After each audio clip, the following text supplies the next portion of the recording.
বন্ধুরা, আমি চলে এসেছি আজকে এয়ার ফ্রায়ারে কীভাবে তন্দুরি চিকেন হয় সেটার ভিডিওটা তোমাদেরকে দেখানো হয়নি, বাট তন্দুরি চিকেন করার পরে যেটা হয়েছে সেটা দেখাচ্ছি।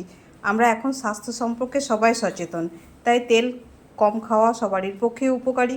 তাই একটু জাস্ট আমি বাটার দিয়ে এটাকে করেছি, তেল একদমই দিইনি। ম্যারিনেট করে নিয়েছি প্রথমে আদা রসুন পেস্ট, টক দই, কাশ্মীরি লঙ্কা, শাহি গরম মশলা আর যে তন্দুরি চিকেনের মশলা হয়, আর একটু বেসন আমি জাস্ট শুকনো কড়াইয়ে ভেজে নিয়ে বেসনটাকে ম্যারিনেট করে নিয়েছি। তারপর এটাকে আমি 1 ঘন্টা ম্যারিনেট করে রেখে দিয়ে এয়ার ফ্রায়ারে রেখে দিয়েছি।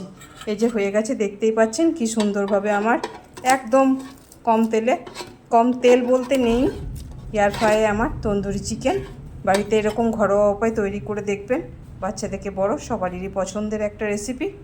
আর এই যে আমি কেটে রেখেছি লেবু আর পেঁয়াজ, এটা দিয়ে গরম গরম পরিবেশন করব। তোমাদের কেমন লাগলো জানিও।